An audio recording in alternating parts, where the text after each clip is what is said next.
So, thank you all for to start a lovely adventure. Thoroughly enjoyed it. It was a very crazy ending. Um, and you had some questions for the debrief. We'll start with question one, which is Olivia's question. Did we have a chance against the enemy, or would we never win it? Olivia, extrapolate. Who do you think was the enemy? Yeah, I didn't have the right words for the question, so I just put the first things that came to my mind. But actually, what I wanted to ask is if we had the chance against destroying all vectors once we were not working for, and the context I have this question is we were not working for the thing. I forgot the name of the game. Delta Green? Delta Green. Delta Green. We were not working for them. We were not working for Bentec. So my question is, did we actually stand the chance, or we actually did the best we could? Because we would not be able to do better than that. Well, I would like to think that you all did the best you could. The circumstances were a bit different. But in terms of this question, you did have a chance to destroy your vectors, as they say. What constitutes a vector is something up for debate. Stapler might be a vector if you take into account that Delta Green and Majestic have a sort of rivalry. Think about it as I read this the other day. The internal rivalry between the FBI and the CIA, where the FBI is a domestic thing, CIA should be, theoretically, can't operate on American soil. But with the Patriot Act, they can, under the guise of a liaison from the FBI attached to a domestic terrorism unit, for example, or international terrorism unit. But that's just background. So think about Majestic and Delta Green as rivals, and where Delta Green has the idea that all this cosmic horror a man was not meant to trifle with. Majestic has the idea we want to harness its power for the betterment of us, not even mankind, for the betterment of us. That's some background information. The enemy, in this case, would have been the fungus. And there was, for sure, a way to destroy all vectors. I'm not saying it would have been easy, and there were a lot of moving parts, but there was, for sure, a way to win the scenario, or at least postpone the inevitable for another mission. Was it ice? Ice? Yeah, you know how we found out that the fungus sort of slows down when it's really cold. So should we have like completely frozen the lake or something? Or frozen all the bodies? Like hyper frozen everything? Well, that's something I will touch on later, because it coincides with another question you had. So Olivia, is this answer enough for your question? Yeah. Can I ask a question related to that question? I'm sure you can. Which vectors did we miss? Oh. Oh. Okay.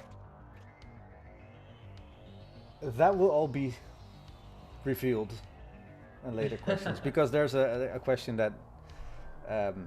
yeah. Yeah, but I mean, we can just like, we don't have to do them in order, right? We could just Yeah, but that, do it now, like, yeah. or That do you?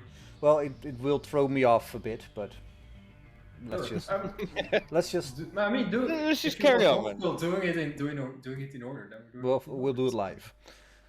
All right, so that's question number one. Question number two, or dos, for our international audience. Did we interact with any Delta Green agents in our adventure, or was we kind of working for Majestic? And in this case, I will interact with some other questions because this all coincides with who was Topper really, how did he get your details, etc. For Delta Green, the history is that it started after the Innsmouth raid, which was a cult to Dagon. It was like fish people. This is information you would not have, but this is just background information for us as players. In the following years, Delta Green made an effort to stay hidden, but was on the checkbook of the American government. Right around the 80s, late 70s, early 80s, Delta Green had its funding cut for whatever reason. And that made it so some people retired, for lack of a better word, because nobody ever really retires from the horrors that the universe thrusts upon them. And another group went on as, sort of say, cowboys. Loosely organized cells, A cell, B cell, C cell, that had no contact with each other except the cell above or the cell below. And this is what's known as the cowboy years. It was lawless. There was no funding. There was just the mission, and you did whatever you had to do to complete the mission. Destroy the vector, save lives. By whichever means necessary. Topper? No. In the early 2000s, Delta Green was restarted as an official organization. But they kinda interwoven with people of Majestic. And the cowboys, some of them said, yeah, sure, we would love to be on the government payroll again, because then we have an infinite amount of funding, spending money, whatever. We can requisition everything we want and we'll get it. Others thought, like, no, we don't want to work with Majestic. We want to be under the radar forever. And of course, these groups mingled a bit. And that's where Topper comes in, because Topper was a cowboy. And he got your files as agents that Delta Green has written off.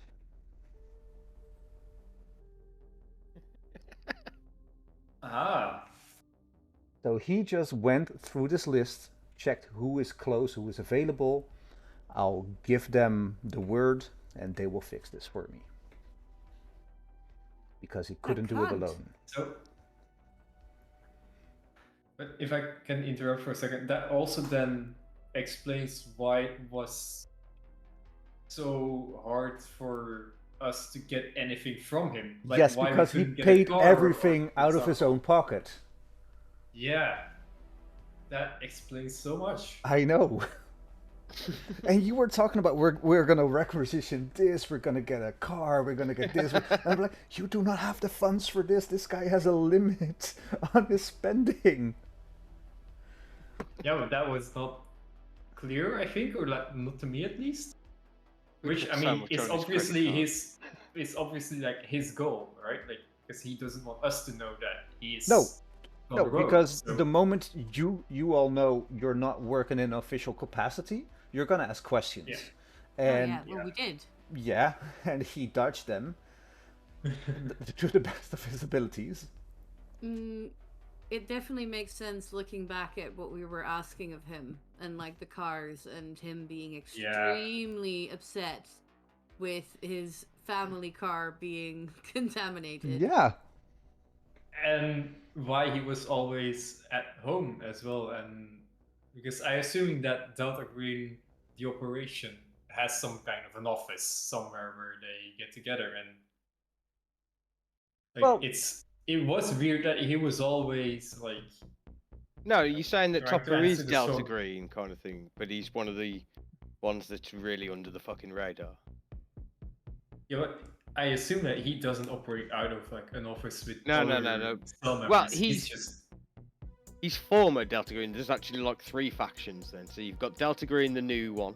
You've got Majestic, who's intermingling with Delta Green, and now you've got these cowboys that are basically ex-Delta Green. ex-Delta Green, or they're their own separate organization that's loosely organized. And as a agent, you're never quite sure who you're working for. Because it's such a shadowy organization, Delta Green, and everything connected to it, it is always difficult to gauge your allegiances or the mission's allegiances. So I'm not getting paid for this then. So we were never gonna get paid. You were never gonna get paid. Oh my, what a wow. And, but basically anyone can sort of say that they're Delta Green operator. Like once they are familiar with the name. Once they are familiar, yeah. Yeah. Yeah, But like any of us, if we had survived, we could just go on and become a Delta Green operator, even if like we don't or they don't join Delta Green officially. Then they could just pretend they're Delta Green. yeah, of Okay. course, and that's one of the reasons that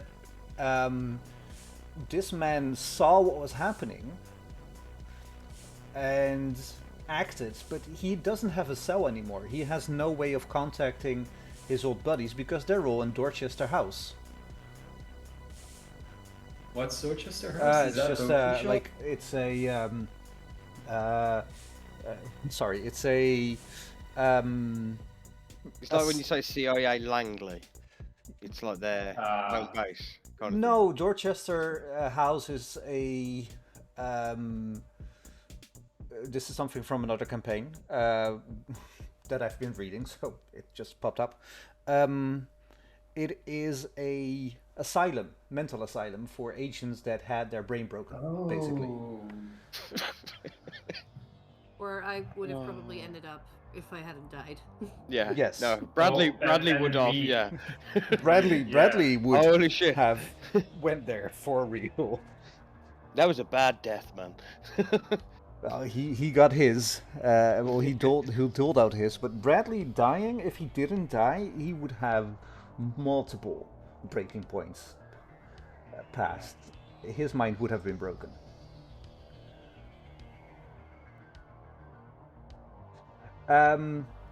So yeah, you were working with an ex-Delta Green agent as cowboys.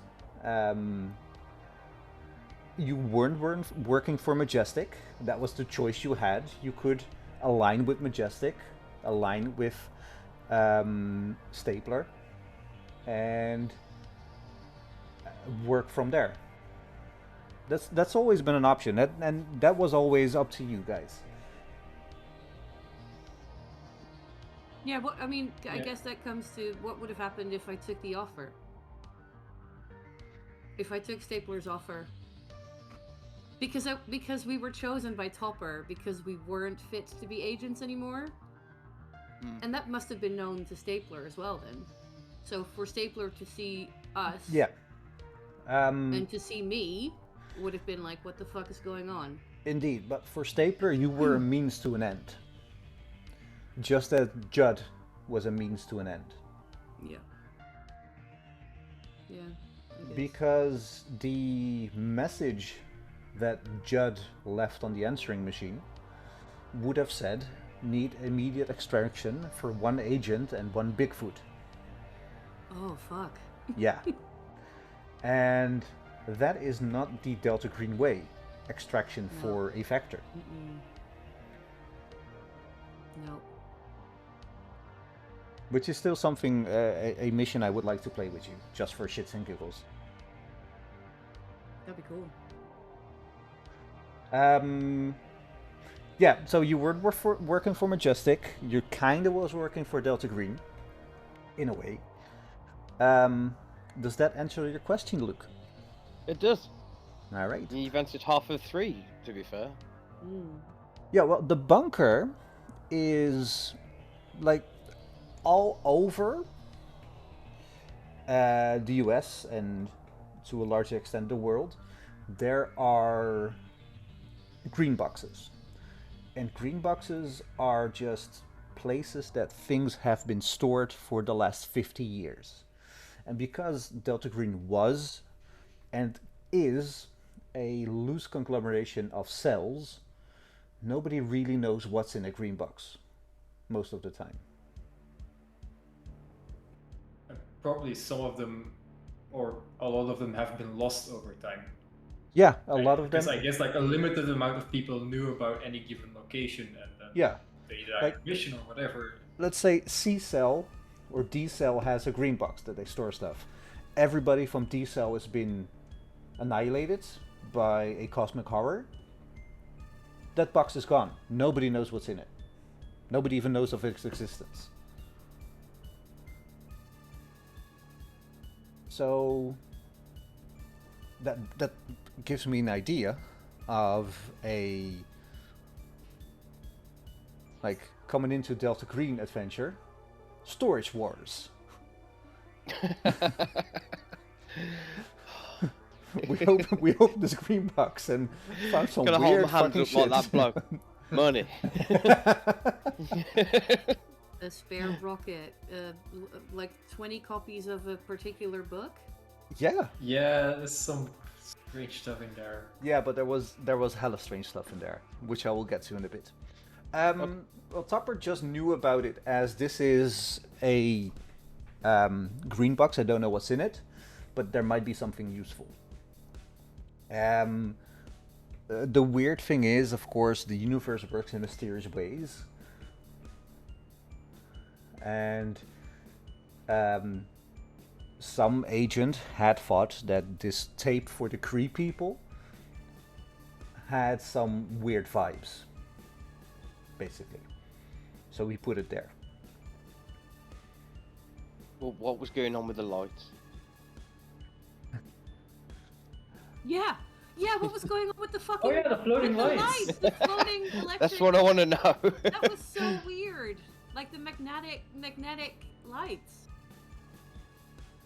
If you would have investigated it fully and not been scared of it, it was a self-contained electric field. Wait, no, we discovered that.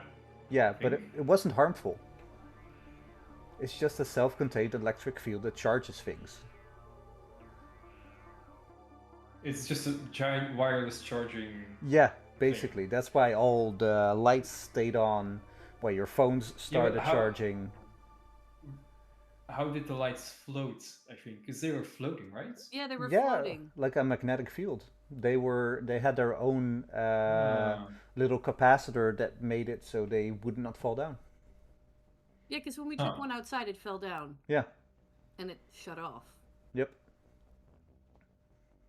Fucking weird. Fucking weird. I mean, it wasn't probably, but for us it was really weird. Of I course. mean, could we have stuck one to the side of a van and then it just charge everything? No, because the charging was in the bunker itself. It was built okay. into the walls, basically. That's why the moment you took it outside, it just flapped to the ground and turned off. Yeah, but Sebas, magnets. How do they work? How do they work?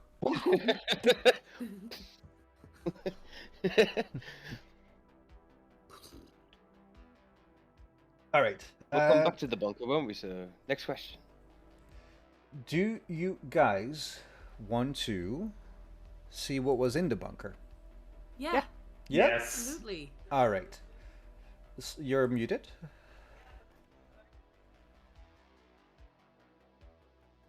Because then you will hear your voice. No, we fixed it, didn't we? I don't know. I was listening to my own voice. When I'm not talking, I mute myself.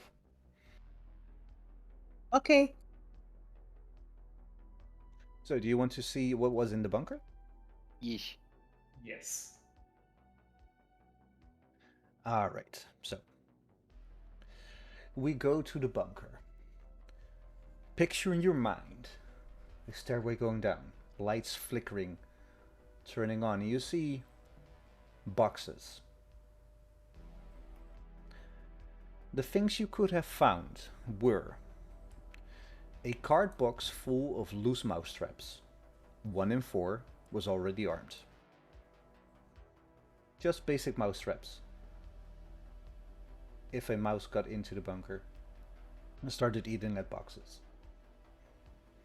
Next up, 1 fully operational M72 A2 Law rocket, which came in handy. Oh yeah, just the rocket. Just I the think rocket. we did find the mouse traps. You did, yeah. I'm just going Yeah, through we've- the whole okay. list. Yeah, no, Yep. okay, good. The fact that John wasn't there when you checked this box made it so you would make the connection with something that would happen later. But in a crumbling wooden ship crate, you found 6 thermite grenades. An agent with any demolitions, heavy weapons, or military science knows these are not high explosive but are meant to destroy materials such as engine blocks and armored doors. They can be used underwater. Oh. Oh. So we could have gone down into the pit and destroyed the source. Yes. Ah. But because you didn't have the necessary skills at that moment, you guys didn't make the connection later on in the adventure. I'm thinking.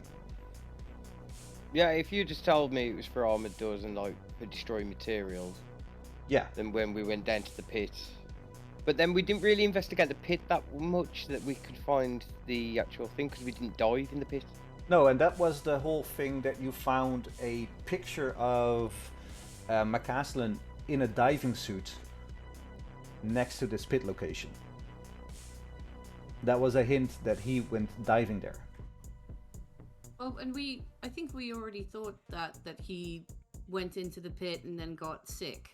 Yeah, I think I played it differently because I found out it was the source from testing it through using science instead Yes, of.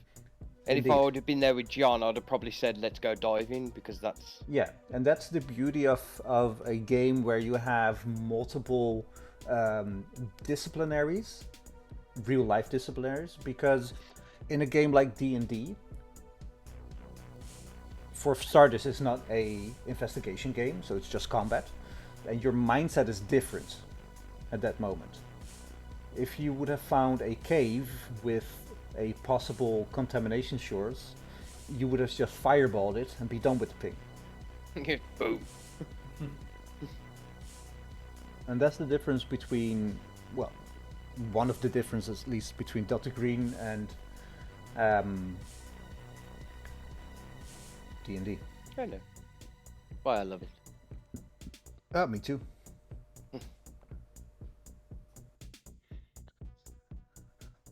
You could also find a heavy chunk of sandstone. One side is a military dog tag, badly warped and affected, embedded in a patch of some kind of other mineral that has fused with the sandstone. An agent with science, geology at 40%, recognizes the metal as an alloy, mostly nickel with some copper, iron, and manganese. An agent who investigates this further with search 60 or archaeology 50%, can discern the letters given below. Now, I will show you. I will show you the letters once more.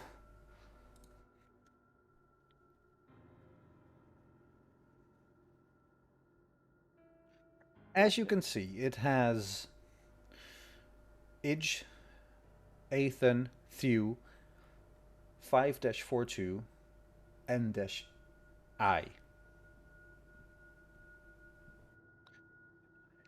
Once again, if John was there, an agent with military science C or any other military science at 60% recognizes a World War II era US Navy dog tag.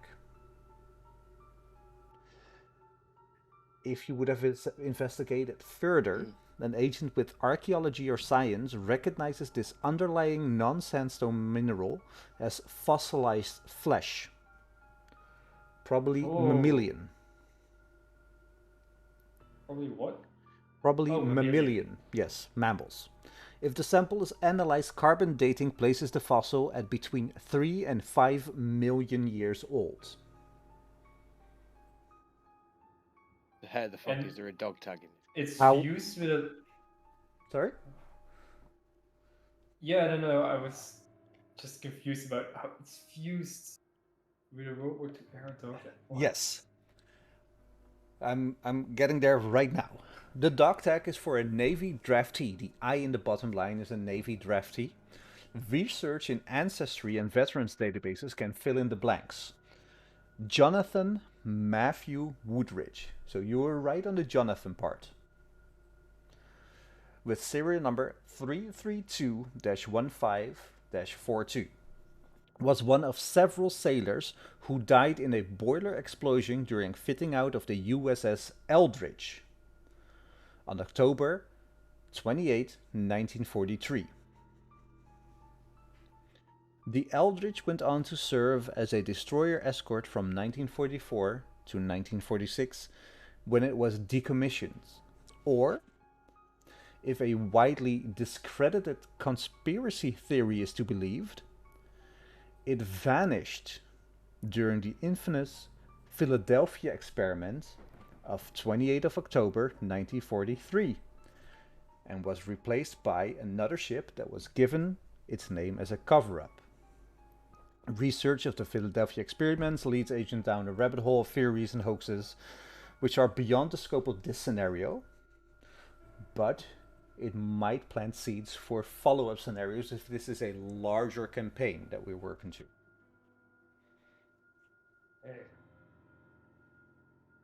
Make sense? And it's sandstone. Yeah, and it's sandstone because of tectonic plates shifts Yes, up and down.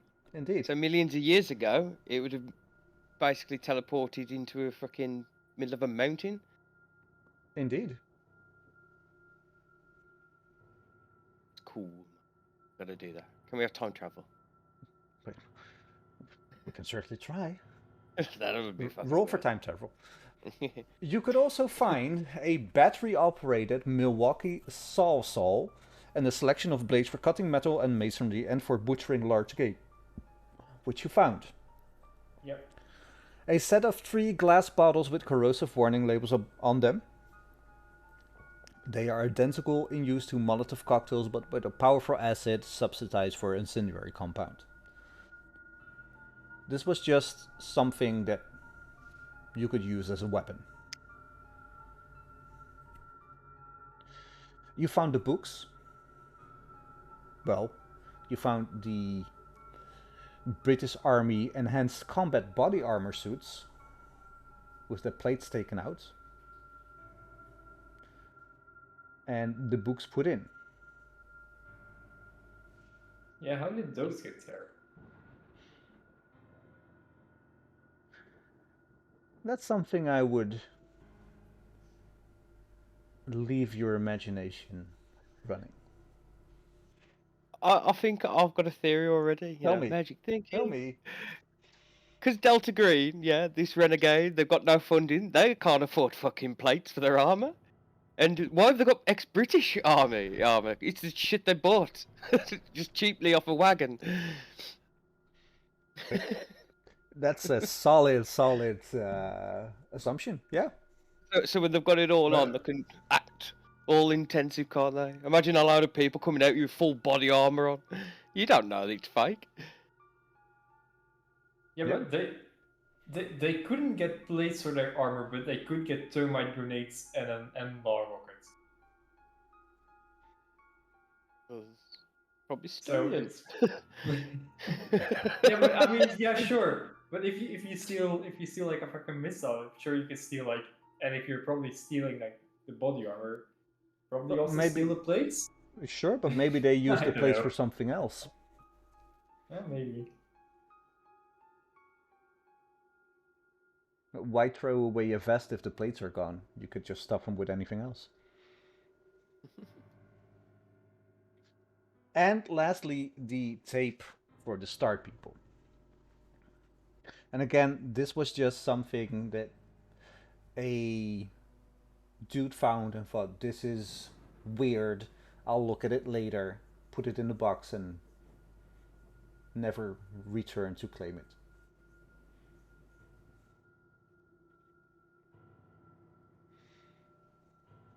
So basically, we found everything there was to find in the bunker. Yeah.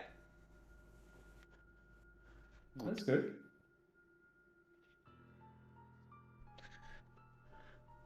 Did we ever use like the tools though for anything? You used Apart from the rocket at the end. Yeah, I was Well, just yeah. gonna say, yeah. You used the shit out of that thing. And you listened to the tape. McCaslin stole the tape. When working in his office, he exclaimed to his colleagues that he has seen it. He has seen the message and it is close by. So he just set off in the middle of the day, his working day. That's why he was still also wearing a lot of fancy clothes, and just went into the bunker, took it out, and left to review the tape. So later. so he went back to work after he infected the police officer. Yes. Oh. And he was normal? He was yeah, he wasn't very normal. He couldn't have been normal. No. No. But he still had ways of thinking, like of problem solving his things. Yep. So, because the impression I got is that when he did the thing, when he attacked, when he vomited at the police guy, I thought that he seemed not to be there anymore. It was more like a body. Yeah. And how come the police officer let him go? That was because he used a simple ritual called fascination.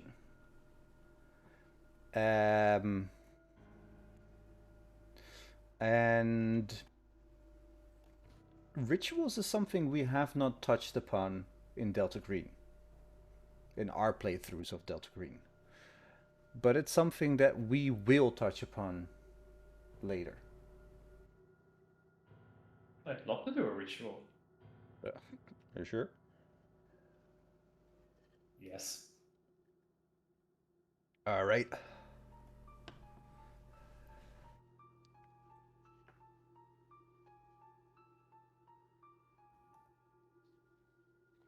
All right.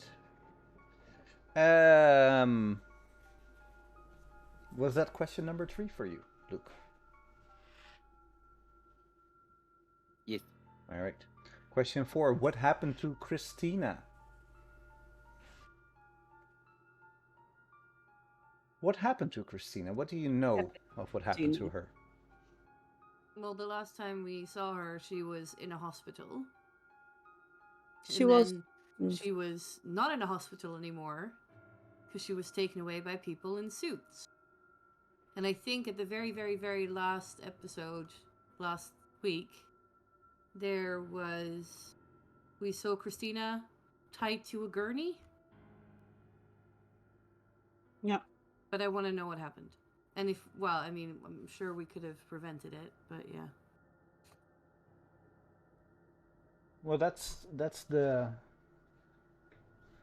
difficult part, because preventing somebody from...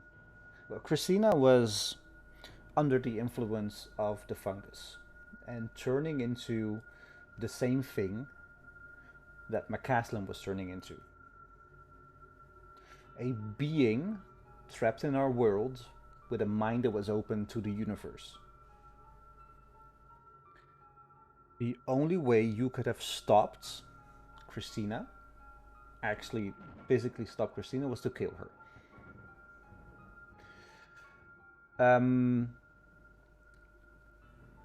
There was a section in the book that you did not encounter, as Beckenridge got word of Christina and the baby, and they would have sent a collection team to abduct Christina and the baby. When this collection team was there, you guys weren't there, so there was no way of stopping them. If you guys would have been there, they would have been conflicted in their mission. Basically abducting a sick woman from a hospital. So you could have reasoned with them. Were you there? You weren't. So this whole arch of the story was closed off to you.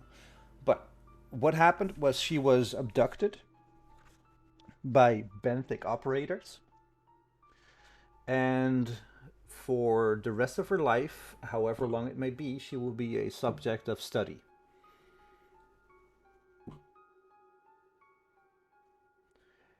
If you would have left her alone, and this is just hypothesizing, that if you had left her alone, didn't send her to the hospital, and just went on with your day, at the end, she would have been there at Devil's Tower, trying to protect McCaslin with her baby. Wow. Wait, with the baby that I kicked to death? If you didn't kick the baby to death, and if I didn't find the baby. If you didn't find the baby, because that was also a question. Like, if you didn't went further into the house,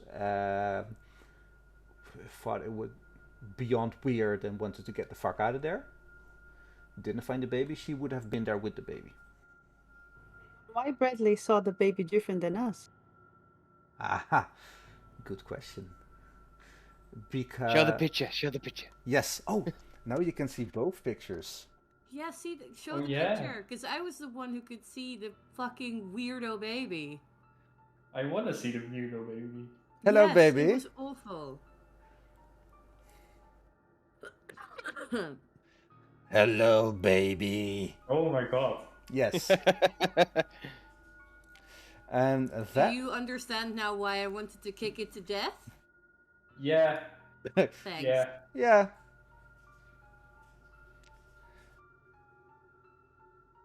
I'm glad that got settled. Yeah. Because the fungus made So the baby has some unnatural abilities, and one of them was to appear to somebody different than it was looking in real life. It was his abilities. I thought it was just like some kind of like shock because of like failing the sanity check or whatever. Like that it was something that Bradley's brain did to kind of Well, like cool. Yeah, yeah, it has to kind of alleviate it. it had a ability that was called hypnotic. The fungal child has a strange effect on human brains.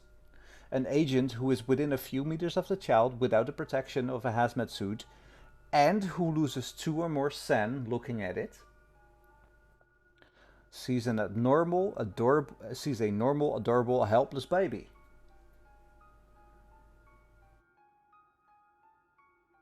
Okay.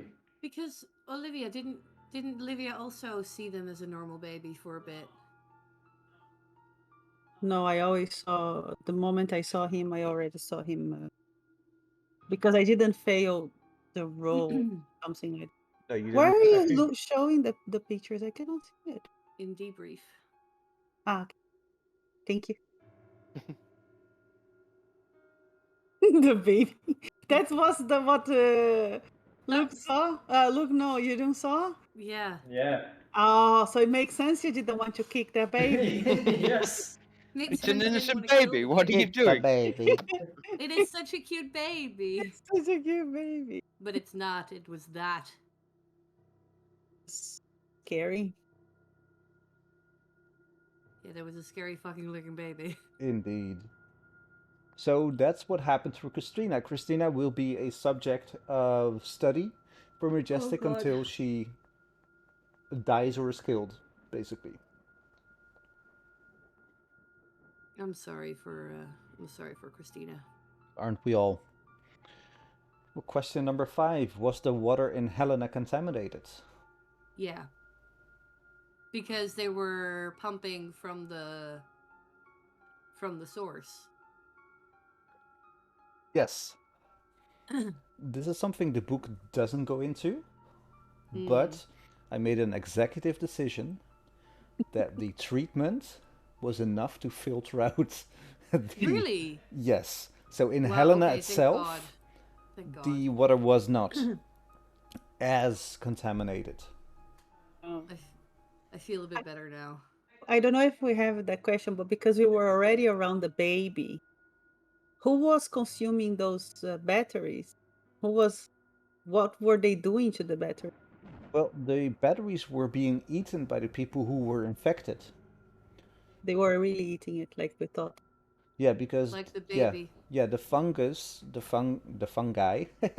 needed the the heavy metals and like the acids and everything inside the batteries to survive. So that was a reason that they ate all those batteries. Oh, also the reason why they ate the bullet shells. Yeah. Because of the nickel and the heavy alloy. What kind of shells did they eat? The bullet shells, because in the house of Christina you found like little little mountains, little thingies of bullet powder. Gunpowder? Gunpowder. Gunpowder? Yes. Yeah. Bullet powder. Indeed. So that's why they ate the bullets as well.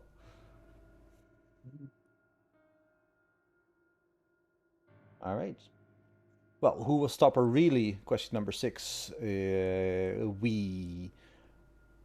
think I answered. Yeah. Number 7. How did he get our details? Answered. Were we ever going to get paid? Answered. Actually, I have something about that. I think it was in the beginning, second, third time we were playing.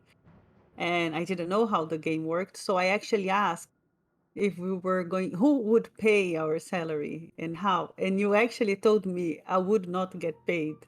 And since then I was like, oh, so I'm doing like, like I'm giving back to the people. I'm not really getting paid.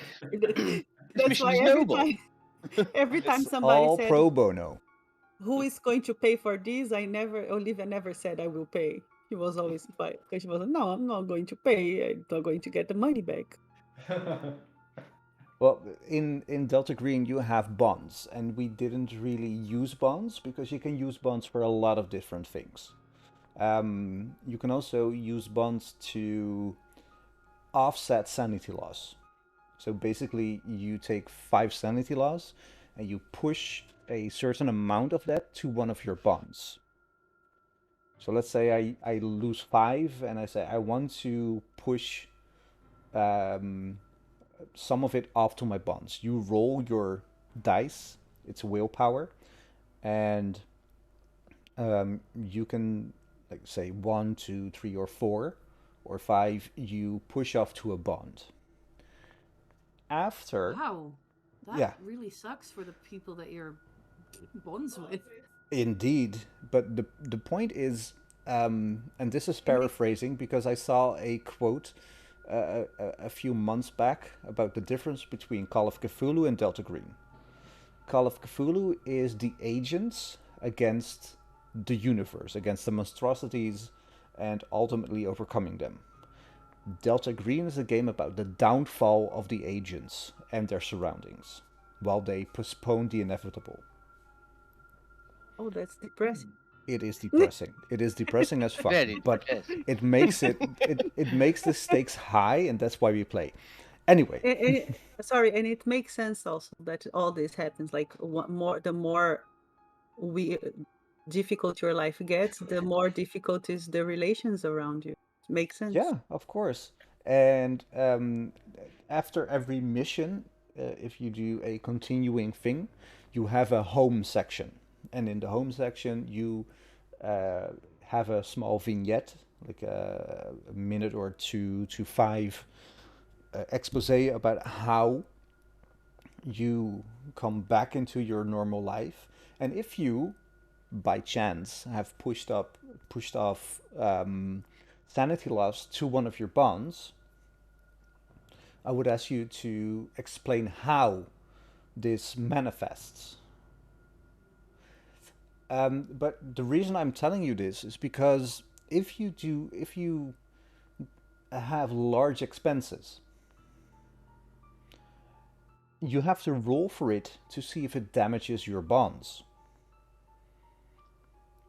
So it's perfectly normal. If I buy a car without telling Faye, Faye would be mad. Yeah. At the very least, because I don't have a driver's license. But you just wanted the car. I just want it looked beautiful in the commercials, and I just want to sit in it. It's feel the letters.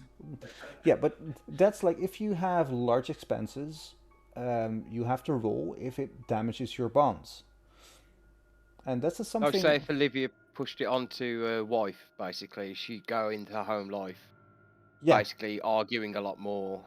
arguing and just about buying a car. Why did you rent a car from your own expenses? When were you gonna get it back? Like these kind of things. And that's something. It's not for everybody to play out. I found it beautiful how Raven did her home session, basically her home vignette with Judd and everything. Um, but that was without the sand loss. If Raven would have done something in this thing and pushed off sand loss on Judd, for example, or her other bond, I would have asked, how does that play out? Does it make sense? Cool. yes. All right. So you were never going to get paid, but if you would have made large expenses, I would have asked you in the home session to roleplay this out, because you would have to make some charisma rolls and see if your spouse, bond, whatever, was going to be mad about it, or if you could just explain it away, because there is no payment for this.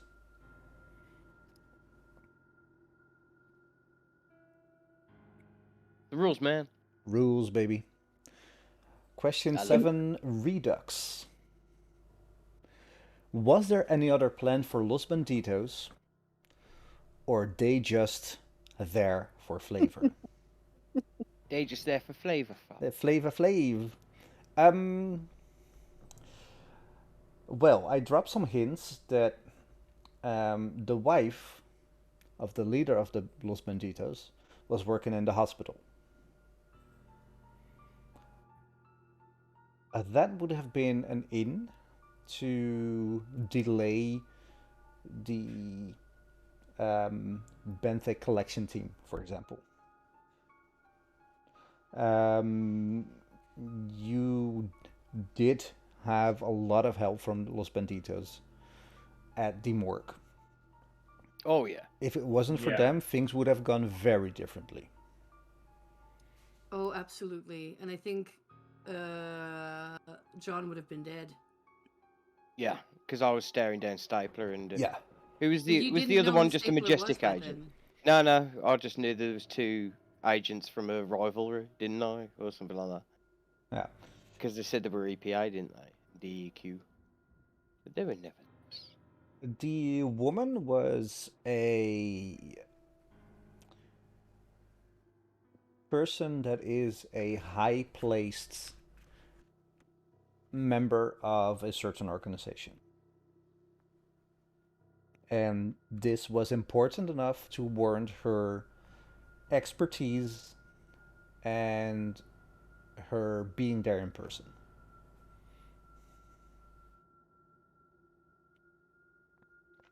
So yes, there was a plan for Los Banditos and their families, and you use them more or less to the full extent. Maybe you could have gotten more out of them, maybe not. That would have been at that moment. But Los Banditos was fully my invention for this campaign. I loved it. Yeah, I like them too. Yeah, it added an extra like ball to juggle. So it's like, oh, hello. Yep. I love a bit of chaos. Why did Judd? Oh, wait. Why did Stabler never deliver Judd's messages to Raven? Yeah. Yeah. Because Stapler also saw Judd as a means to an end. Judd would not have survived the extraction. But did Judge think that messages were being sent to me? Yes. Oh man. Heartbreaking. I know. Stapler was not a good guy in this scenario. No. And I might have cut myself on this because you will never trust another handler after this. No, I will not. Ever. Hell no. Never ever. But So good luck with that. I know. But it was worth it because it was fun. Oh yeah, I mean it was really cool. All right. Why was the Delta Green Twitter shocked that it took us long to complete the adventure? Was it because we were bad players? You're not bad players, you're just bad players. Or did you world build a lot that wasn't part of the adventure? Especially in the beginning, I world builded a lot because I wanted to immerse you in the world. Usually a module of, what is it, 20, like 30 pages takes about 8 hours. But that is with people who, well, not only people, a group, because the GM, the handler, is also part of the group, who stick to the straight and narrow. Basically, in the last 2 sessions, I sped things up. I don't know if you noticed. Oh, I did, yeah. Yeah, but that's basically how we could have done this in 8 hours. Would you It's not say really more been that fun you? at all. Yeah, Sorry. that's what I mean. Oh, no. I'm just thinking, like, do you prefer what's known as, like, in the writing thing, you like a garden? You like it to grow? You Yeah. got your points. This is like McCaslin's house and Gant's house and all that. Are you picking out, like, the locations? Or is that actually in the module as the locations? Well, some of them were, some of them weren't. Um, and there is a plethora of locations that you didn't visit. There are some locations that you did visit that weren't in the module. Shocker, Grateful Bread, not in the module. Oh, No. Damn. How could you? I How know. could you come up with such an amazing? Well, actually, we did because You we did. looked on the map. You Because did. it's there. It actually exists. I know.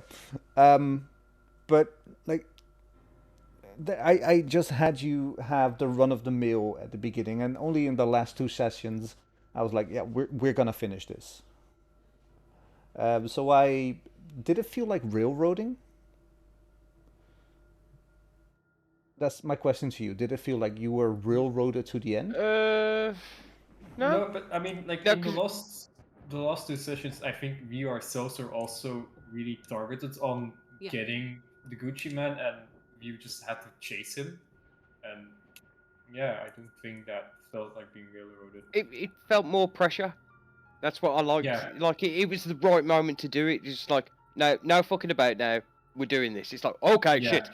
Like, From think, every, like, I think, sorry, that I think that the whole time we were trying to understand many parts, but at the end we were really like focused on whatever we have to figure. We will have to stop this man, and then whatever happens after happens. But I think we were more focused on that. Yeah, and that was also what I tried to convey, because in the beginning it was, for lack of a better term, loosey goosey.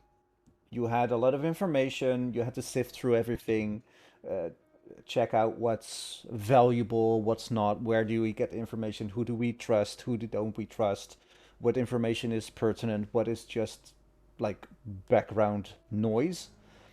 But the moment you saw McCaslin and he started running, that's when I like narrowed your focus point in a narrative way, as this is the main threat. This is what you have to deal with. And I think it's a testament to you as players that you picked up on that, because you could also say like, well, no, this is the source. We need to take care of the source first, and McCaslin can do whatever he wants. That being said, if you have just let McCaslin go, you would have found his body at the top in a few days, basically.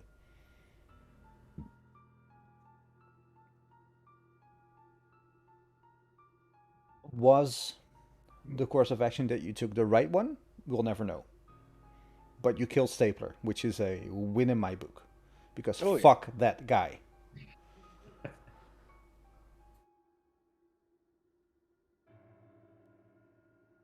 All right. I'm one of the aliens. Indeed. Yeah. Yeah. At the end, remember that you killed one of the aliens, because at the end, I'm gonna tell you the prize you won. Right. Did I answer your question there, Luke? Ish. Yeah. All right. Who built the green box? Nobody knows. Yeah. Sana, sorry, Raven, has stuff to add to question 0. Yeah, sorry. Where was Bentic moving to? Could we have prevented their move? Yeah, so Yes. there was a question 0 that was. Well, I asked a few Shouldn't we days have ago. gone to Benthic's lab, and what was to find there? Benthic Lab.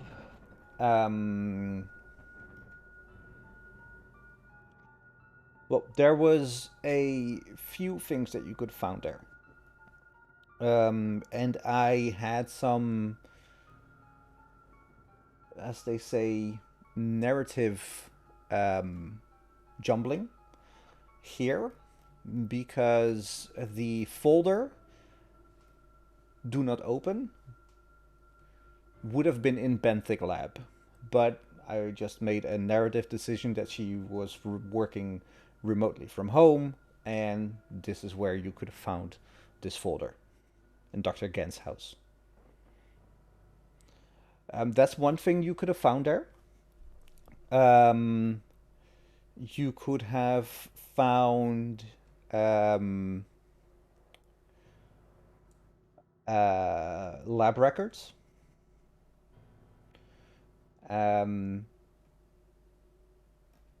You could have looked at maybe security tapes of Benthic office and see how McCaslin worked on stuff and got weirder and weirder and weirder. Like there was a lot of things you could have found there. But also a lot of things that you could have found outside of Benthic. It's just overlapping information. Where they went, you don't know. But if you would have investigated Benthic Labs itself, you would have found that they moved everything. Staff computers, and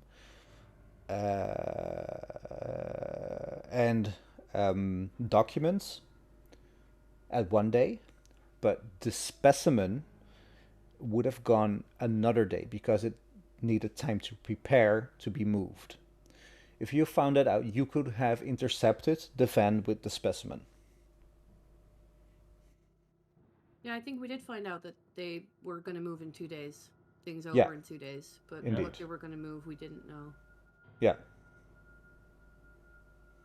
So that was the Benthic thing. It was just a shady government laboratory.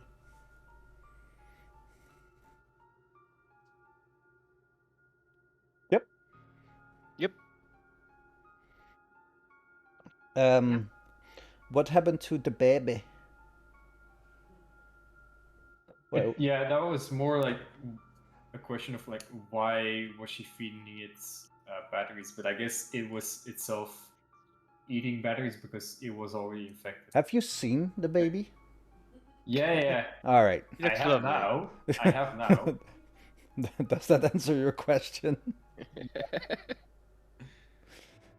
All right. Why did Gucci think taking a dive into a toxic pit was a good idea? Well, the fact that he was drinking the water was because he was nourishing himself with the fungi.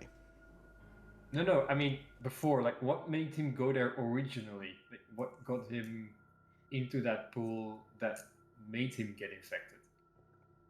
Science. If you Okay. find a new organism thriving inside an old mine shaft, as a scientist, you try to examine it. Try to find out what properties it has. Try to cultivate it. Whatever. That's why he went down there. Jesus knew that the lake was contaminated. Jesus knew that Benthic was doing experiments there, but he didn't know the full extent of what was happening there.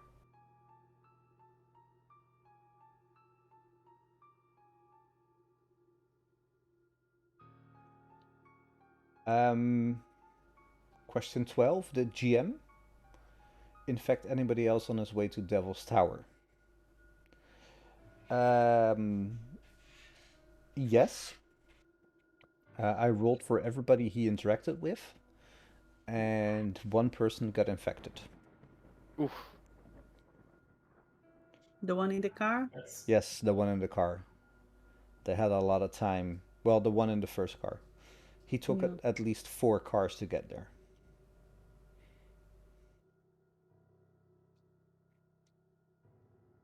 Still, it's only one that's a lot less than I was expecting. Yeah, they all rolled luck rolls and they all succeeded, so. Yeah, I was kind of expecting him to like go drink from a water supply of some random town and the whole town getting infected. Yeah. Remind me to never play your Delta Green game, Jeroen. No, but I guess Yeah. that ties into why you didn't make the water supply of Helena contaminated, because that would basically be like an instant game over, because there's no way to contain that at any Yeah, once and the that town is goes infected. like I didn't want to add another 50 hours to this adventure. Why Um, not? but we could have done it narratively that Delta Green came in and there was a gas explosion and the whole town blew up basically. But that's difficult to cover up. Yeah, right. Yeah. Was the dive the beginning of the outbreak? Yeah. Like, was he infected as he did that dive, or is he infected from experimenting on it? No, he Should was be more- infected with the diving. Yeah. Yeah. How are the fungi, bacteria, and Kree connected to lead to weird, starry, brain-eating aliens? Yeah, so sorry. How are the fungi or the bacteria, we know it's fungi now, the Kree connected to lead to weird, starry, brain-eating aliens? All right. Would you like to see the aliens, or do you want to keep it in your Yes. mind's eye? No, I'd love to see it. Never. It was just Always I, nice to Never. see it. I just want to know the connections. All right. The aliens are called Migo. This is the arrival of these aliens. Dr. McCaslin standing there. And this is what they look like up close. Pretty. Yes. Funky. Also, yes. Fungi. Fungi. That too. Wow. These aliens are interdimensional beings. And they have been experimenting on humans since time immemorial. So for them to find somebody who has transcended humandom is interesting, so they took out his brain to study his brain.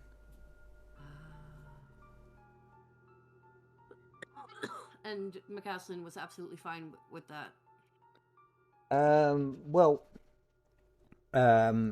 His mind has transcended normal time and space. That's why he said these weird things to the driver, and when he saw the aliens, he wait. What did he say again?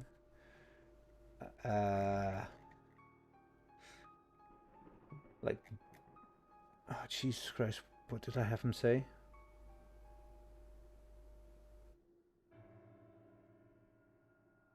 Black book case, green thunder sideways recoiling. That was just his mind being rewired and broken as to all hell, scattered to all four wind directions.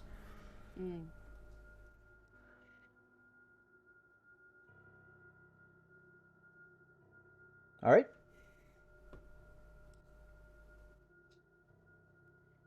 Could we have a pee break? Yeah, we can. Yeah, please. Let's have a small pee break.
Hello. No pee break for you? No.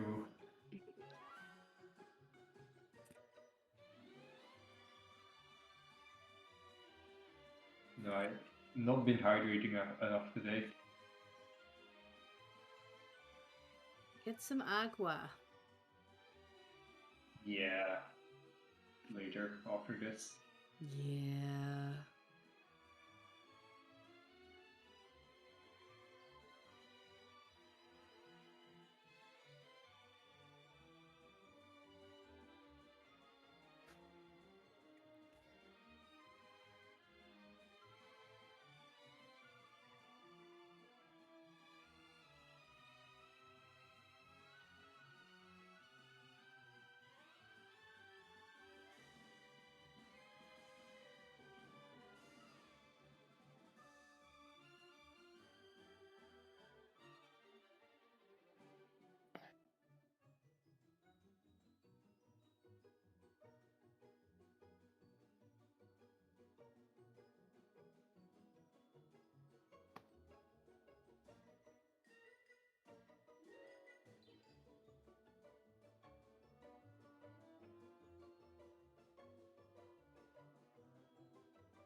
Oh, Oh, Apparently we're back.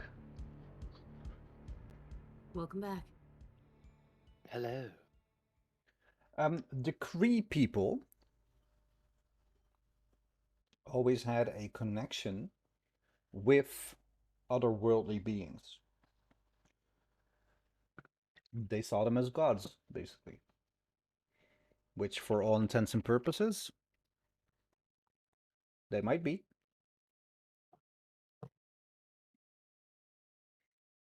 I mean, if you can open a man's cranium, take out his brain, and close it without the cut ever being seen, it's pretty godlike. In my book, at least.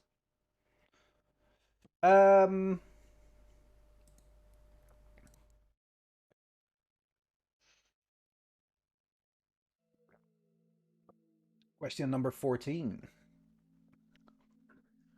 Was eating batteries converting the Inverkeret people into the being that appeared on Devil's Tower? No. It was just nourishment for the fungus.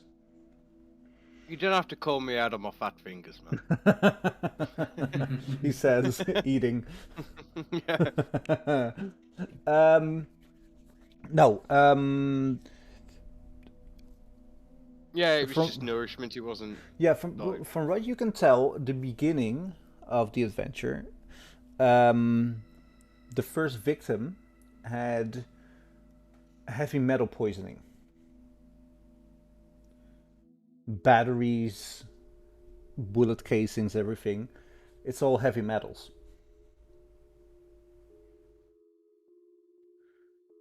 So the fungus for Fred Jacobs, it needed nourishment, but his body wasn't adapted enough to it that he could sustain it. So it wasn't accelerating the process or anything. It No. was just literally nourishment. Literally nourishment.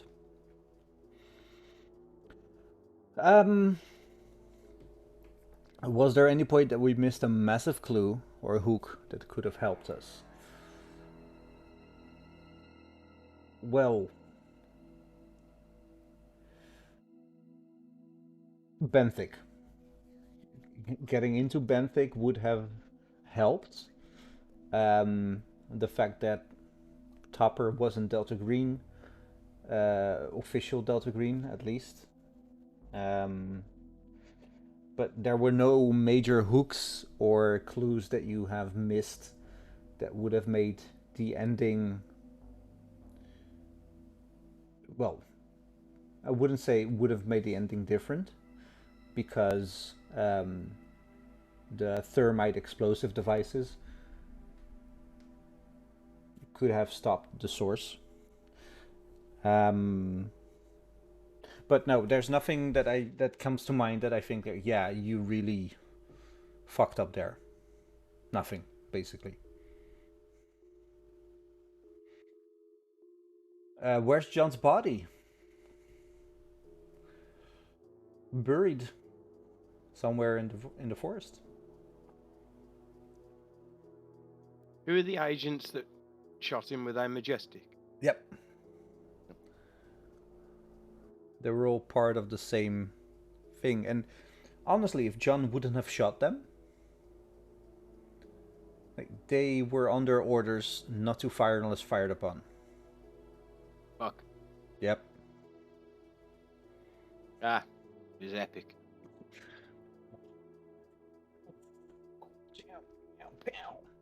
Yeah, it was good. It was really good. What could you have done used to neutralize contain Gucci Man while he was out in the forest somewhere? Shoot him in the head. Yeah, because I kind of got the idea that he was basically invincible, but okay. He was what they call non-terrain. He is at home in nearly any environment. Because he was so strong and fast, he could run without getting tired. He had no stamina bar, so to say. He only took a car if it was faster than running. He could climb, move on the surface of, like, basically he could move on the surface of Saturn, the depths of the ocean, without being hindered. But a bullet to the brain is still a bullet to the brain.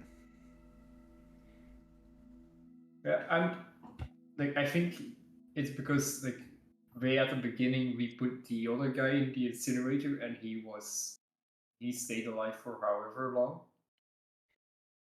Did he kinda stay got alive, the or was it the idea- fungus? The fungus was still alive, wasn't he? Fred was dead. And was multiplying. Yeah, But but I it mean, was very the body difficult. was still, yeah, but the body was still moving in any case, Yeah. which is Yeah.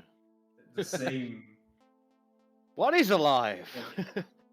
Yeah, like it was very difficult at that moment to separate the FunGuy from the guy. Both were fun. Hey. Basically, Christina Jacobs, Hosley, and other victims besides Dr. Gent and McCaslin.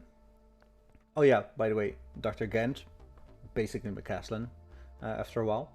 But everything who was infected, if the host dies, the alien gut flora tries to spread itself as a survival mechanism. That's why that one specimen puked all over the face. Luckily, there was a hazmat suit of one of you.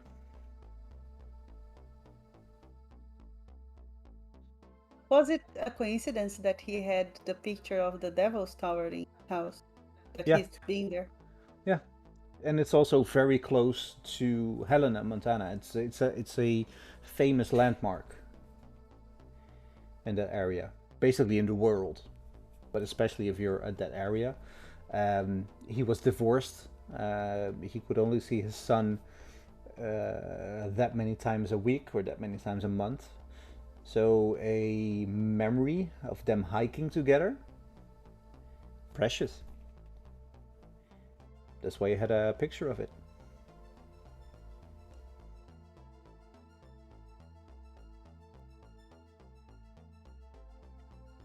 Does that answer question number 16? 17. Yeah. Alright, so we have question number 18. Was the note in the bunker about? What was the note in the bunker about? How does it relate to the story? It's the dog tag. Yep. Like back in, yeah. Yep. So, just answered already. Alright. And that was the last question. Does anybody have any questions? Anything that you would like to know, anything that you would like to know for the future, any Well, talking. rules, things that you would like to have explained. Well, I'd like to do the bond thing. That's like push Santi on to the bonds and stuff like that, Yeah, we can. and use the willpower kind of stuff that you can try Yep. and ward it off a bit. Yeah. Yep. But it's just, is there anything like in the story that, like, no, actually, better way to say it is like the world building stuff and everything like that would taking so long. Do you enjoy that, or Yes, would you very rather much. be? Oh, all right. No, If I didn't enjoy it, I would have rushed you along to the end. but is there any point where you're thinking to yourself, "Oh, for fuck's sake, just get on with it"? No. Yeah. Nice. No, because I like the whole. Even if you don't go about it methodically and laser focused, you get the information. Is it not to the right? It's to the left. And I wouldn't have missed, also not in the module, this season the appropriate produce salesman. These are things that make or break a campaign. If it's just methodical, we're doing this and that's the end of it, I don't think that's fun for us as a group. Mm-hmm. I like the whole taking a day off, taking a session in the Grateful Bread Bakery. Yeah. Like, these are the things that make it fun, in my opinion. I mean, not to say that going about it methodically and finishing the adventure in 2 to 4 sessions wouldn't be fun, because it would be fun. We would make it fun. Okay then. Is there any fundamentals that we're kind of missing that you'd like us to do more as players? That's a good question. Look, this was a question and answer, not a question and answer. Epiphany. Yeah, you're doing it the wrong way. Would I like you to do something different? Like more like, do you want us to like try and like we're not investigating enough, or like in the story wise where we're kind of like, you're thinking to yourself, you should be seeing this but you're not, or you should be doing this No, but kind of thing but you're not. that's Like, something... not to like anything against us, just more of, you're missing this and I really want you to kind of think, so like you should be investigating more, you should be looking around more, you should be... No, yes and no, but that's the bane of a GM, and everybody who has GM'd before can attest to this. You have the story in your head, you know what could be found. But it's not my story. It's the story of Olivia, Raven, John, Bradley, Aiden. And you do the things you do as players to the best of your abilities and to the best of your knowledge. If you miss a hint, if you miss some information, not misinformation, if you miss some information, misinformation, it's not the end of the world, because one thing can lead to another. Like, you didn't went to Benthic, but you went to Dr. Gant's home. So some information you would have found at Benthic, you found at McCaslin's home. Mm-hmm. There's always a way to get the information you need, and be it the proper adventure channel, or the adventure didn't think of this as a possibility, so I'll put it here channel. An adventure cannot accommodate every possible avenue. That's where I come in. I've got one. Yeah, I've got one last question for you then. So, if you're the writer of the story and making the world, and we're the writers of the characters, could you review our characters that we made for this adventure, and what you thought of them?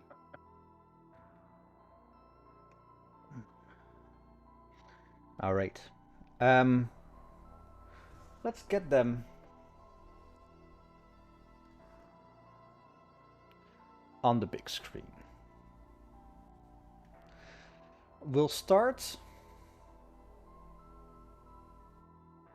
with John. R.I.P. John Grimm.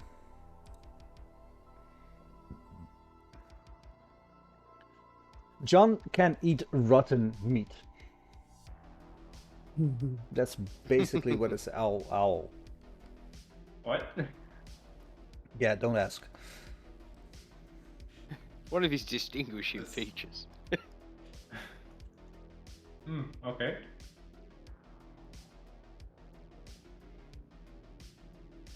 There we go. John, employer, Delta Force. He is born March 15th, age 35. Perfect. His ex-wife is Samantha, with who he has a, as I recall, a difficult difficult relationship.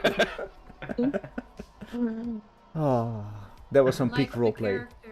Like the character in the last one as well. Yeah.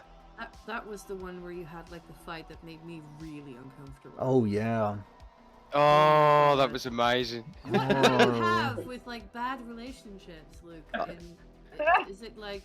You see, it's a stark contrast to my actual life. You have to play what you don't know to be able to role play. Yeah. Nice save, Luke.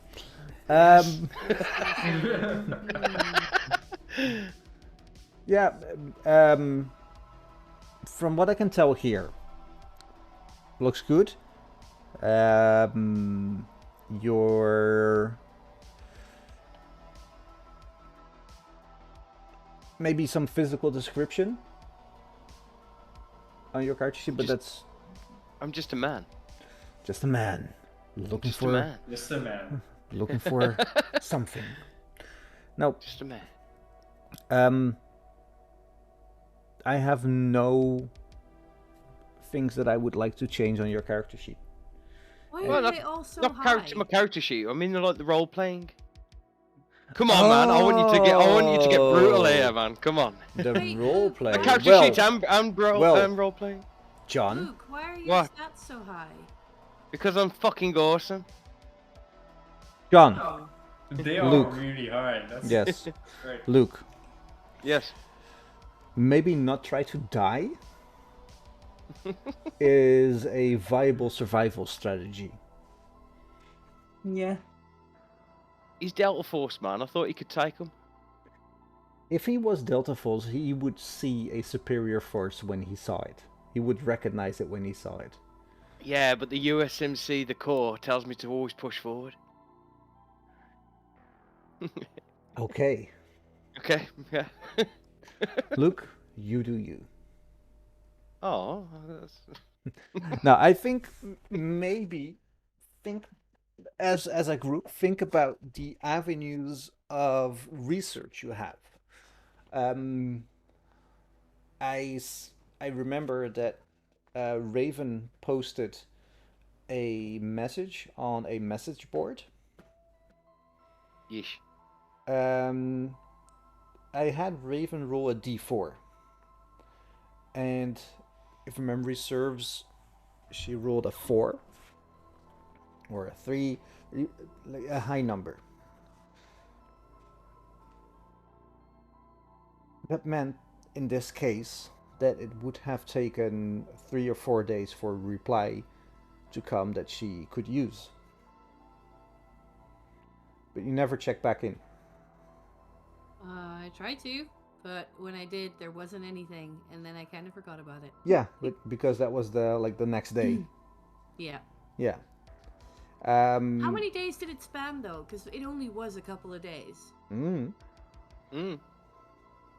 think 4 days, all in all. Yeah, 4 days. 4 or 5 days, yeah. Holy fuck! A lot happened in 4 or 5 days. My god. Did we actually play? No, more it was hours more days Actually, than that. because then- some days we was talking it's Friday afternoon and stuff like that, and we arrived on the Monday. I think it would have probably been No, Sunday it was we got like to a the mates. week. Yeah, so about a week. Yeah, at least. Hell of a week! But still, I wonder if we played more hours in the game than there were actually hours in the day. Probably. No, in yeah. like the working day. Look, everything driving took half an hour in game.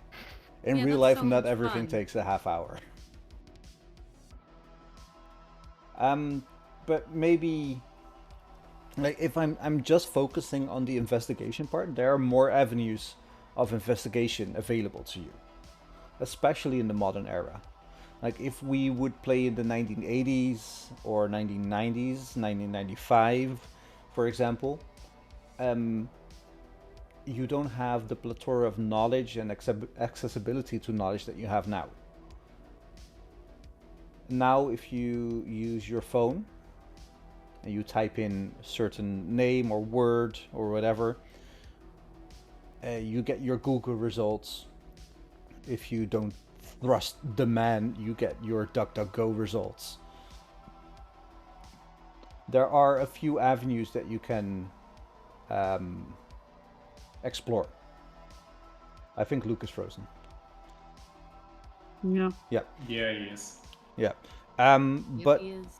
on the other hand, the things that you researched and the information that you gotten, you got everything. Basically everything. So if you're asking me what would you like to see different,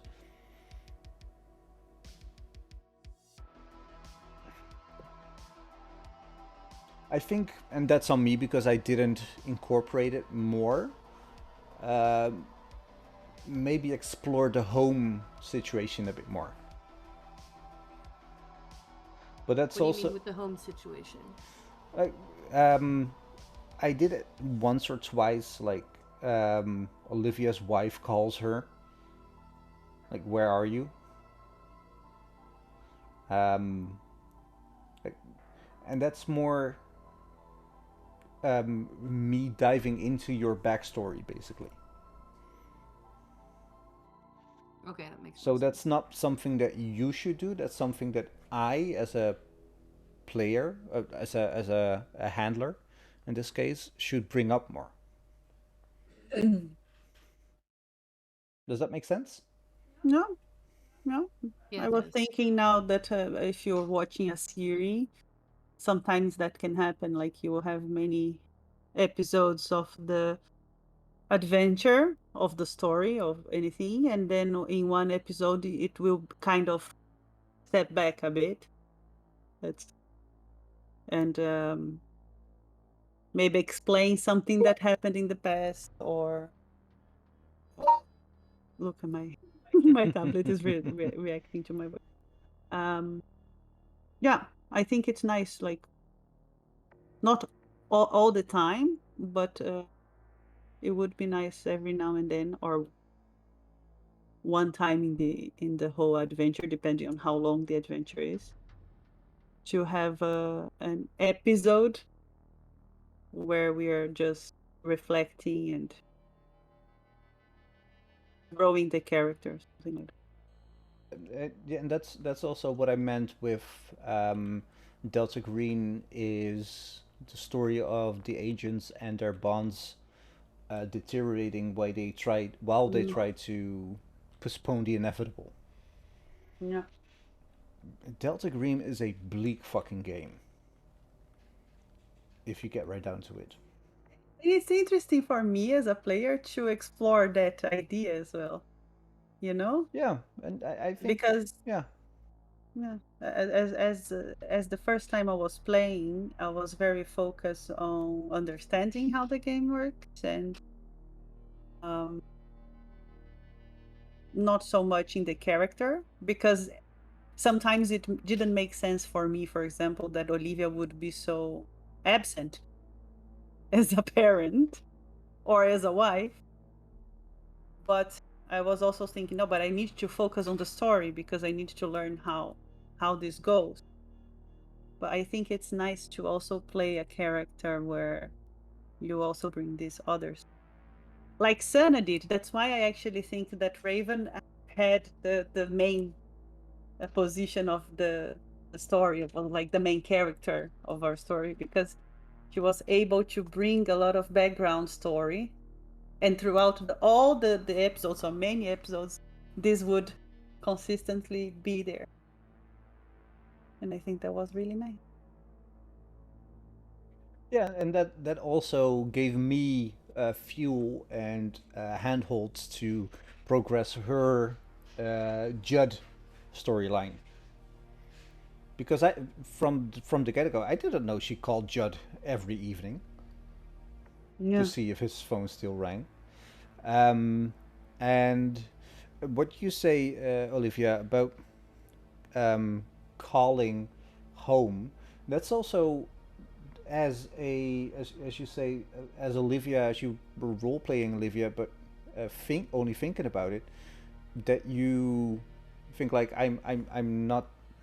It's not normal that I'm away from home this long. Um, I'm not doing my wifely duties, as they say. My partner duties to call in and check in and everything. That's also something you can explore Yeah. as you're playing. Yeah. Like, call your spouse, call your bond, but that's also something that we can incorporate with the sanity loss portion.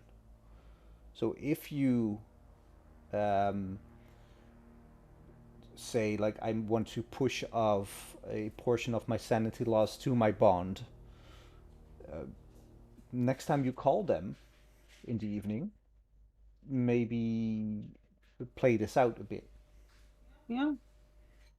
It would be nice. Yeah, and I get it not for everybody to play out a scene where you deteriorate your relationship with your either significant other or your favorite neighbor or your father or your. On the other hand, it might be cathartic. It might Yeah, I be don't mean, of course, not healing. all the Yeah, time, but I think, yeah, it's it gives another level for the character, you know? yeah. It makes them more tangible in my mind. More, I wouldn't say relatable, but more real in a And sense. also when I feel that, I don't know, maybe that's me as a player, but when you grow more the backstory, also when you're intense moments of the game, you tend to reflect on that, because we talked a lot about how Olivia called the Stapler to say the stuff, say that she was cold and everything. And I really felt that that was built from her seeing her friends probably dying, and understanding that she could also die and she would have lost her family. So the background story, all these things also help the person, how the person will react in the game. Yeah, yeah. Too deep, sorry. No, not too deep at all. No, No, no. perfect. I actually want to ask Jeroen, what are your like your view on this? For a Jiminy, No, he will disagree. no. I actually, I kind of agree. I would have also liked to see more time spent on exploring the backstories and the bonds. But I think in this case, we got so focused on the story and trying to fix everything that was happening around us that we kind of got lost in it. And at least I know for me, like I just didn't think at all about like phoning home or whatever. Because I would have loved to do that and have like a phone call with my dad or like, checking in on how my dog was doing. Yeah, But I just completely like flew over my head, like it wasn't on the forefront of my mind. yeah, yeah. You raised an interesting point there. That's something I might do like it was written into this adventure, and like for better or worse, but the fact that you got so much um, ammunition on the story in like the first 2 or 3 sessions, like shit hit the fan the moment you arrived in town, basically. Yeah. um, and that also sets the pace for the rest of the adventure. So I can imagine as a player that you are focused on this and forget the rest. Like the adventure right now is important. The mission we have, family and everything that comes later as a player. Yeah, but I guess Yeah. even things like checking your phone and checking like the forums that you're on sort of feels like you do that once, and if there's not something there, then you kind of forget about it because it takes up time, Yeah, and it's hard to factor in that time yeah. when it sort of kind of seems insignificant. Yeah. Yeah, and that's also something maybe for me to understand the psychology of the player. To understand that if you don't get the answer the first or the second time, the sheer amount of information bombarding you throughout the game makes you forget what you wanted to do on that forum the first and second time. Yeah, because it was something that I realized, like, I think after the session last week, I was like, shit, I never went back to my weird conspiracy theory friends online. Yeah, and that was also an in. It would have been an in to have them check their roster when was what going out, and like it's that's the difficulty about a investigation game with so many different assets and facets. In, for example, D&D, you have the bad guy, and the bad guy does a lot of stuff, but as long as you get the bad guy, the big bad end guy, you're golden. In a game like Delta Green, that's rooted in real life, basically, there's so much ambiguity between different factions. There's no one bad guy. There is the threat of the moment. And after you dealt with that threat, it's like a rope that's fraying. There's so many loose ends. I guess also Delta Green is so much more intricate than Yeah. D&D Yeah. in ways. Well, I did actually about bonds. I had a little bit of a cry fest at the after the thing, because it was like the first time losing a character, but it was mostly the thing about her thinking about how other people would have reacted. How her dad would have reacted, because she basically didn't see him for 14 years because she still felt like she was a nuisance upon them because she was once wanted for murder. So that's why she went into sort of hiding with Judd, and then that relationship was there, and she never really came, and it was sort of one of the things that made me realize, oh shit, I was obsessed with Judd and trying to see but I completely forgot about my dad, who was alone because he lost his wife and now has to bury his child that he hasn't seen in like 14 years. So that was like, oh my god, and that actually made me a lot more sad. That's when I cried. But yeah, no, that was really interesting, and I was like, fuck, I should have called. That's beautiful. Yeah, Yeah. weird. And I also like how we have, it's so, the game is so crazy how you feel bad for a father that doesn't exist, and I know. I feel for her dad as well. I know. It's so weird.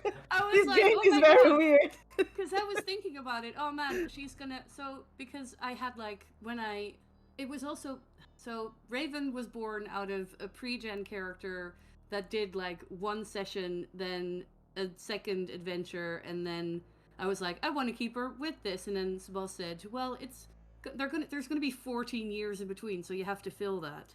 So I thought about where she lived, or where she had lived, where she grew up, where she wanted to move, like the relationship with Judd, like not being able to see her parents, her mother dying, but her living like on this estate. So thinking about that again, and that coming up when she was dead, and I had to sort of think about, okay, how am I gonna, for myself also, sort of put an end to this, or put an end to Raven. It was like, oh, she's gonna get buried next to her mum, and next to like her grandparents, or in between her mum and her grandparents, and her dad's gonna be all alone in that fucking house, like being told that his daughter died, and it was like, oh my god. So yeah, I know what you His mean. daughter died on a mountaintop, far Yeah. away. And they can't tell him what happened. No. You know, only that she was shot. When the last thing he knew, And he then- thought she lived in Vermont? Maine? Yeah, Vermont. Maine. Maine. Oh, Maine. Next to Yeah. Stephen King. Yeah. Bradley? You were gonna say something? No, I was just gonna say, like, shot and then exploded, or half exploded when the helicopter. The details of how she died.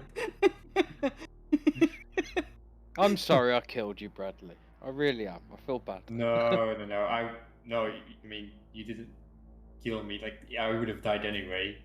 It was a good ending You had for point. Bradley. That's what I was thinking at the time. I was thinking, well, he's a goner. Fucking drop the bomb. Oh yeah. I mean, But I also... was No, I go was ahead. like dying and like completely snapped mentally. Like,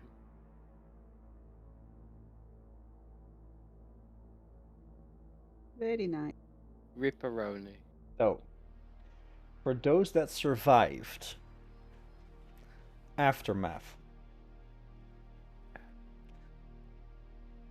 And if the agents entirely closed off the unnatural fungus influence on humanity, destroying it in Benthic lab and in the pit, and preventing the infection from spreading after that, each agent would regain 1d6 SAN. If they reduced the unnatural fungus contact with humanity substantially, but not entirely, the agent would only regain 1 SAN. So whoever survived, you would be awarded 1 sanity point. Yay! Yay! Each agent regains 1 sanity point for each Migo destroyed. So 1 sanity point. You're up 2. Yay. You'll live forever. If they destroyed Christina Jacobs' fungal child, which you did, each agent regains 1 sanity. Yay!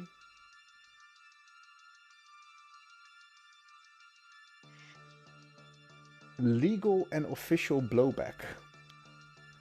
Oh, here we go. How much trouble did the agents have with Jenna Gaylor from the EPA? I would say a lot. With the local police.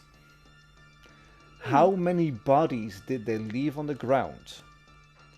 How much media attention did they attract? A lot.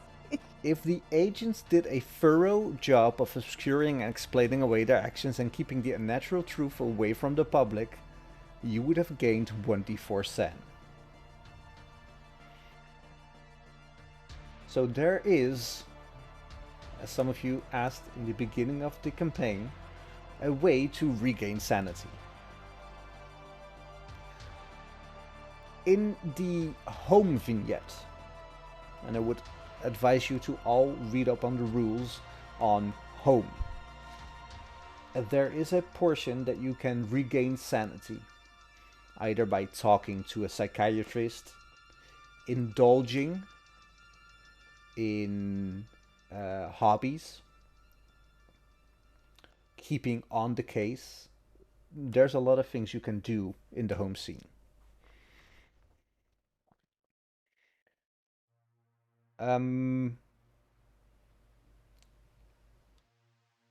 I think, as I said before, the next thing I'm gonna run for you guys is modern Call of Cthulhu, set in the 1970s. And after that, we are in it for the long haul. With if you guys want to, a decade-spanning campaign. Oh yeah. Holy fuck! Yes. How many episodes are you thinking? Well, it's real time, right? So it's, Yep. Yep. From what I've seen, is people who are going through it at a normal pace. It's about a year. Okay. At So what, ours is like weekly- 10 later. Is it a year at like weekly playthroughs of 2 hours or? Yeah, well, year of 1 hour playthroughs. Yeah, okay. So let's say we go about it 3 years. I mean, we tend to do 2 hour games, I think. Yeah, but Yeah, but this Yeah, is but we this is also- us. We also tend to do 23 episodes instead of 4 2-hour episodes. Yeah. Let's do it, man. Let's do it. What's the name of the campaign so I can avoid spoilers? Impossible Landscapes. And we can have new characters even if we didn't die? Horse. I mean, you're kind of gonna have to get new characters if it's. Oh wait, no, it's not in. It's not the one in the 1970s. Is this one also gonna be set in modern time? It starts in 1995 or 1994 Ooh. somewhere. Good year. Good Pre-internet. year. AOL. But first, I'm gonna stop the recording because that's it, and then I'm gonna Bye YouTube. bye YouTube. Thank you for break the the campaign. earbuds, blah blah Comment, blah. like, and yeah, subscribe. like, comment, like, subscribe, blah blah.